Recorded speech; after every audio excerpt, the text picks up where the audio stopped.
Hi, thanks for joining me. My name is Darren Stevenson. Today is Sunday, January 5th, 2014, 6:26 a.m. For many years now, I've been interested in a variety of riddles that have to do with specific aspects of creation stories, particularly things having to do with snakes, since I've had an unusual relationship with snakes since I was a very small child. And when I say unusual, I mean it. I mean snakes following me around, making friends with snakes, and also not just snakes, but every living thing, frankly, and specifically the living things that people most don't like. So stuff like snakes or lizards or black widow spiders or tarantulas or scorpions, all of these things, little beetles and things, I'm madly in love with them since I was a child. And so because there's a snake in the tree, and because I'm so fascinated with snakes, and they actually do have the power to entrance you, they're, the way that they move and their whole way of being is absolutely entrancing.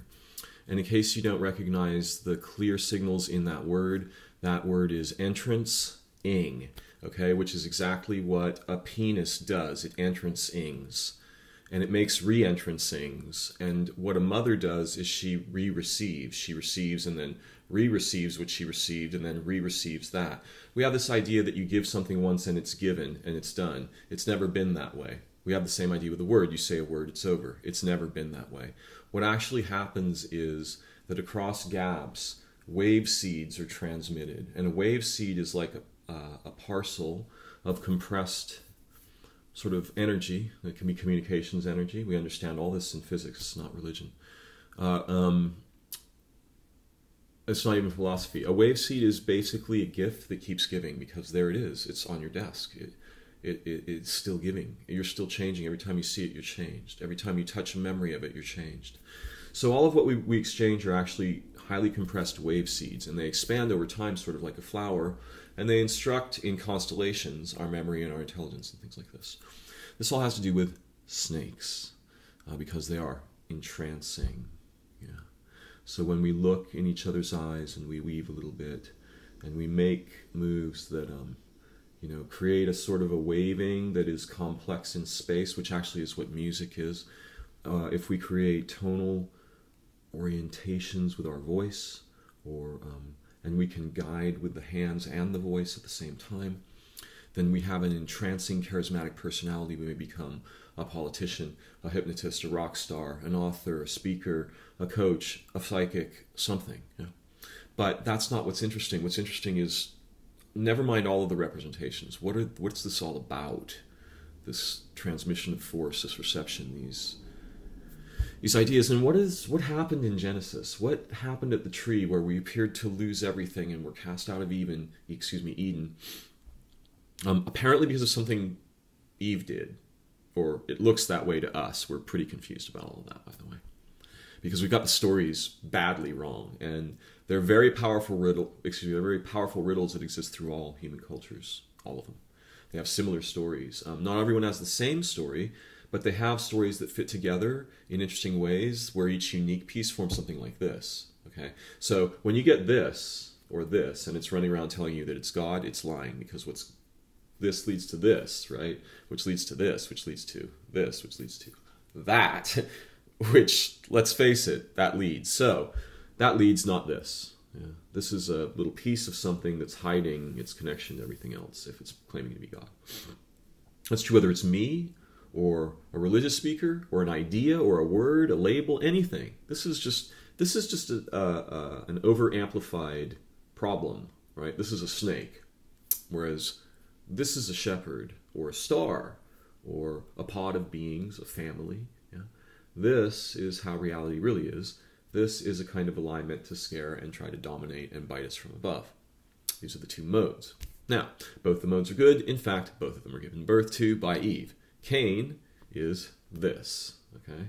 And Abel is this. Now, weirdly, in the Genesis story, Cain kills Abel and then lies about it to God. It's a big problem. Goes on to rule the world. He rules our world, and he thinks he's God, but he's not. He's this. And for him to be fulfilled, and for us to be fulfilled, we have to be like this. Right? He has to be returned to his rightful purpose. The reason you don't point this finger at people you should never point at people in Indian traditions is this is Cain's face, and they know it. So they don't point with that. They might point not in the direction, but they'll say like with their thumb, yeah, this is a different face. This is the face of the sun. And they don't even point directly with that, I'll bet, right? They sort of motion with it towards something, yeah?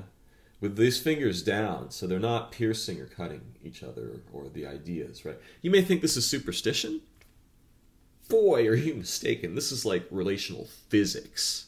So let me show you their story, which is very different. And there's two different pieces I had to fit together, because there's a Navajo branch of the Male Shooting Chant, and there's a Blackfoot story that my beloved friend Ryan Heavyhead was kind enough and trusting enough to endow me with little features of that would be enough to help me along. And that was more than probably he felt safe doing, but thank goodness he did, because I was able to link these three stories, right, and now see what they all talk about. And what they talk about is really surprising. They talk about our own brains, but they also talk about two forces that sort of dominate in our world. And one of them is very feminine and receptive, and it's changing mist-based, yeah? It's like changing mists. And I put it over here because it's this side of the body, this side of the brain. The right hemisphere is sort of the avatar of the changing mist child. He can become anything. He has no sex, no identity. He is a changing swarm of minds that flow over information in billions of passes in a picosecond. His knowledge is unthinkably deep. Yeah? Billions of minds deep. This is the basis of hypnosis, is moving this mind into new structures. The other mind, the left hemisphere, which controls the right side of our body, yeah? The one we point with, we point stuff out, we cut, we divide with this one. This is a structural intelligence, it's the divider. It's actually the intelligence in division.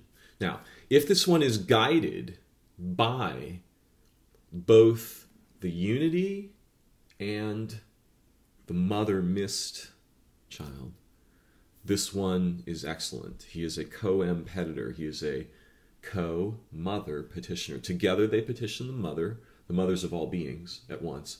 And then with those decisions they act, not with their own ideas of what those decisions are, not with laws, not with guidance, not with things written in stone. We petition the mothers. We co-petition. That means make ourselves small, petite ion, right? Get small. Our eyes are on, but we become smaller. We erase the throne so the mothers can fill it. Now we have excellence, which is to exit the cell together. We lens and exit the cell. We lens all of this. We exit jail into excellence together. This is the whole idea. Now, when the two brothers act together, in the daytime, it's like this, with Slayer on top and Little Water of the Moon down here. By the way, Slayer is the child of the sun. Little Water of the Moon is the child of the moon. The moon is actually the mother in this story, not the earth. The earth is where everything happens, yeah. But the moon is white shell woman. She's the shining little face of space-time, which is barren. It's not just virginal, it's barren, so it can't ever be penetrated and lose. It has nothing to lose out of her barrenness, out of her space, out of her intelligent spaciousness, which is pure undifferentiated potential. That gets penetrated and differentiated by lightning and becomes a child, or children, or whole worlds of children like us. Yeah? So the moon was orbiting the earth, and she and the sun were in love in this story, in the Native American stories. Now, they were doing something with this love affair, right? The sun is going through space, and Earth is circling him as he's going through space. So he's leading her through space like this. And around her, there's a second little orbital. So there's like this weird meta pattern going, right? It's like a symphony, actually. The symphony of the spheres going in patterns that are like spirographs around the sun, following Sol Invictus, victorious through space. Here's what he's doing. He's actually killing monsters, and that's the weird thing. Why did we need a slayer of alien gods? Well, because we had monsters, and what were they? They are our own thoughts. They are the electromagnetic pull and warp of the weave of space, which in our order is relation. Right? It's human relation and animal relation, natural relation, ecological relation, metaphoric relation, conceptual relation, mathematical relation, hypothetical relation, evaluative relation. Yeah, we've got this poi game spinning all the time, much like our sun as it's going through space with all these spirals. And this poi, we're spinning poi, right? Like we've got little discs, right, that are going in arcs all around us that are spiraling and doing all kinds of strange dimensional relational things, because there's many dimensions that are invisible of relation, not necessarily of space or time, but of relation. There's a lot of information in a short period of time, but what I want to show you is Soul Invictus, our victorious sun, whose face goes forward through space, who you'll never see the face of because you'd be destroyed. You can't be in front of the sun, nor can you be in front of space-time, right? How will you know, wherever space-time is going, if it's moving or traveling or expanding, how will you get in front of it? You're not old enough. It's 14.x billions of years, flat years old. How old are you? You gonna get in front of that? Same thing with the sun. How old is that? You gonna get in front of it? While it's traveling through space, it's going like this, right? It's traveling through space. And are you gonna somehow race in front of the sun and stand and look back at it like that? That's what's in the Bible is saying. That's why you see the backside of God, right? You only see the backside. Always. Because the front side is in battle with snakes. And what is it doing? It's bending them into rings that are orbitals that capture resources and jewels and living beings' souls and build a world as one of those spiraling jewels. Our world, our minds, spiraling in that jewel through space, following a victorious, glorious Richard the Lion-hearted kind of leader. And all of this is encoded in these people knew all of this a long time ago. And the reason they knew it was not because there was any kind of writing. They talked to the sun.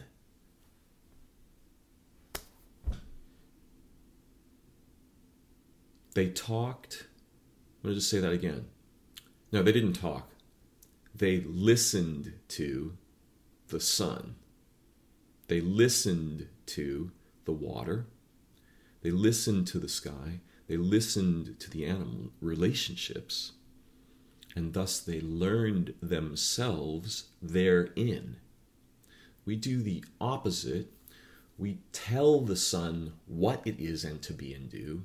We tell the earth and the water and the animals what they are to be and do, which is nothing of value. It's disposable. That destroys our minds. It's not religious. It has nothing to do with any kind of fantasy stories. Everything that I've said is physically true. You can make up any story you want about it. I don't care if it's religious, scientific, philosophical, common, folks tales, an author makes up a fiction, a child has a dream. I don't care what the representation is. Just please look at the basis of the story, okay? Because we have these two brothers in us, and one of them is slaughtering the other one and pretending that it doesn't exist and that it's God. Everywhere around us, in science, in religion, in the internet, in information, even in authors. I mean, in little children's dreams, in technology machines that own us. It's all dividing us and not intelligently.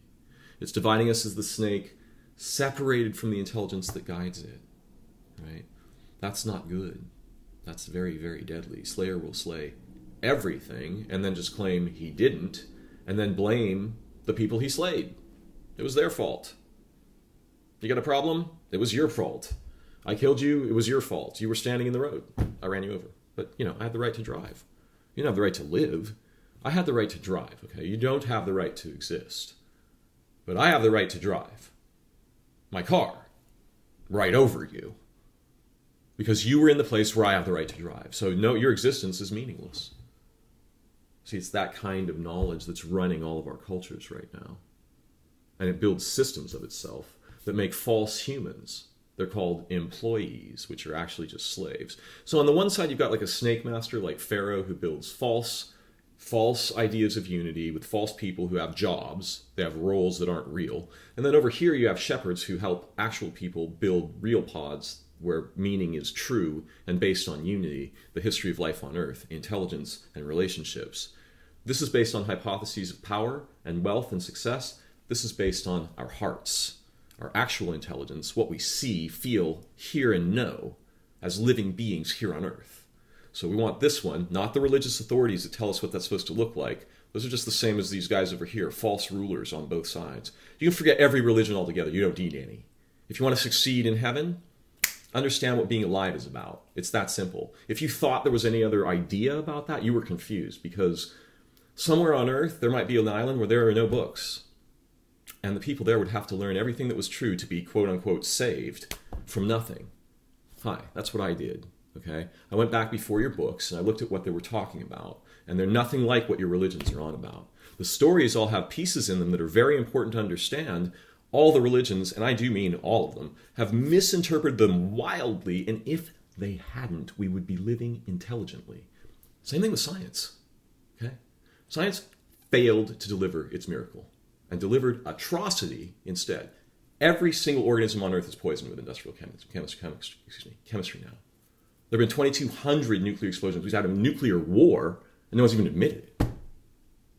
Science has failed, okay? Politics failed. Did not work. Ripping our planets apart. Religion failed to establish any kind of intelligent culture. Spiritual gurus, Eckhart Tolle, Deepak Chopra, failed. The New Age, failed.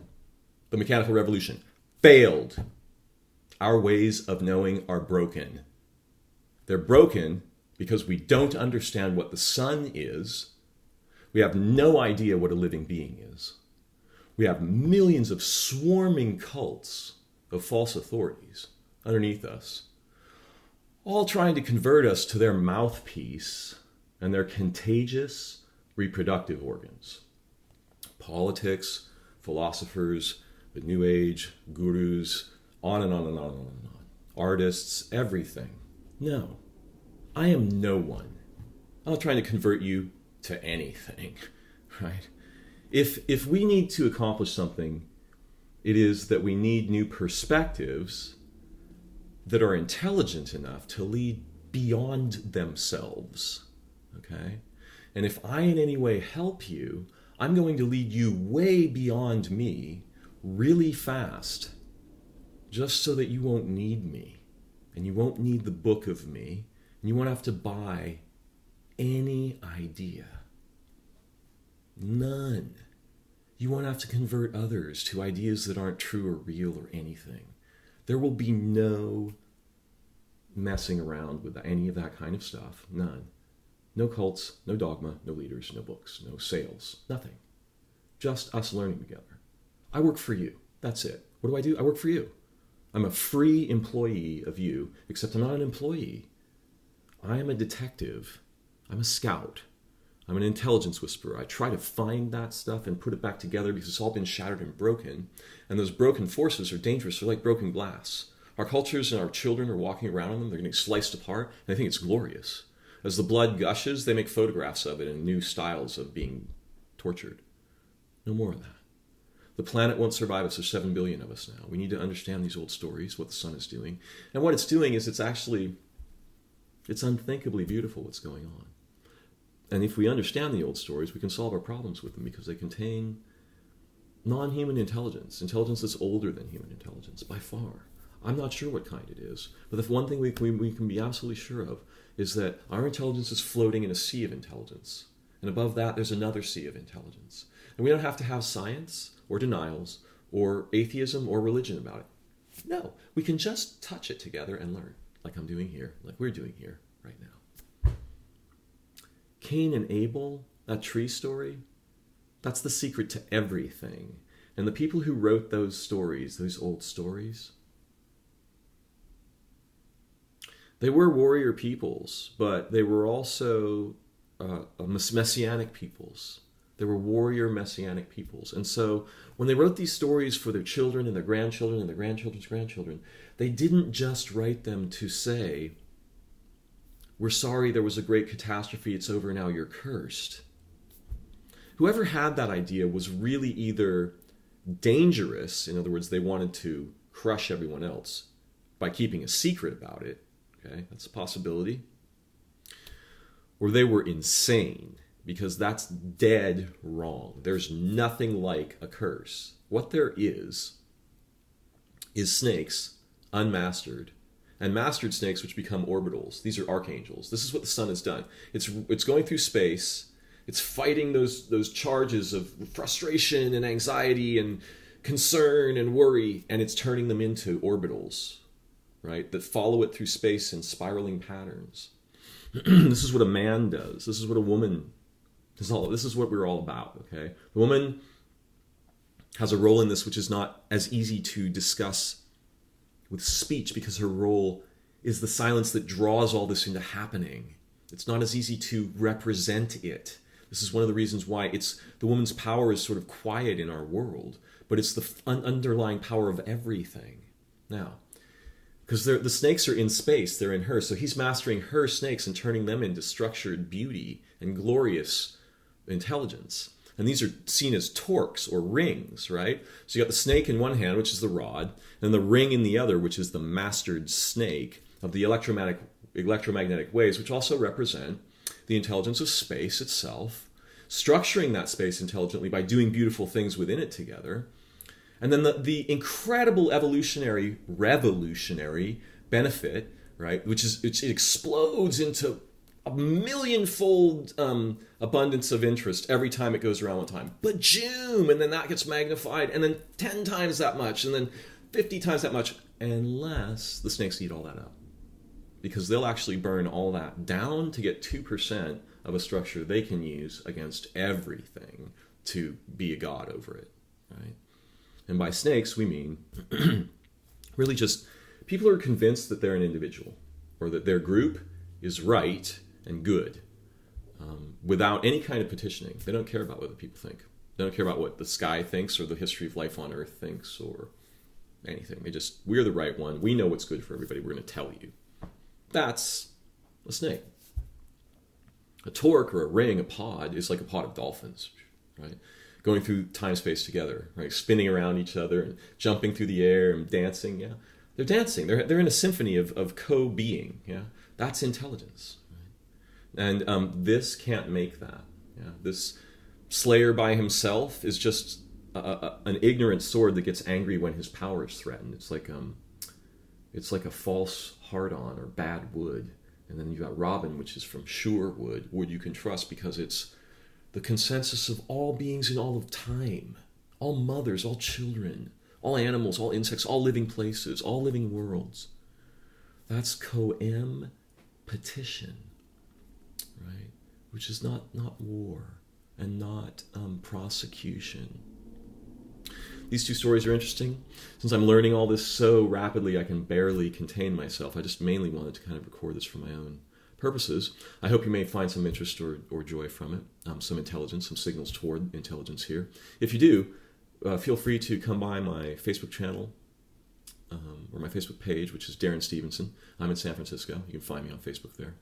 I'm also at wondercloud.wordpress.com, and I got a page on Medium, but you'll get around to that if you want.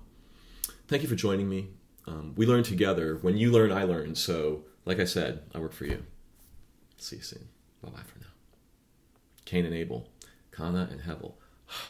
Puff of vapor. That's the water child.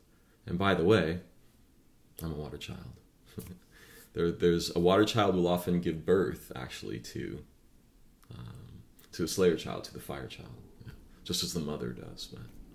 And men and women who have both natures in them, both gender natures, these are puff of vapor children, right? These are the trickster / genius children, actually. You want to be really careful about judging them. Real careful. Especially the women who act masculine, because they will turn right into swords, definitely. And they will have no compunction about cutting. None. So understand this. Women's intelligence is delicate. So is the men's. In the people who have both genders, we should be respectful of that. That's half of our own bodies, right? Only one side is strongly gendered of us.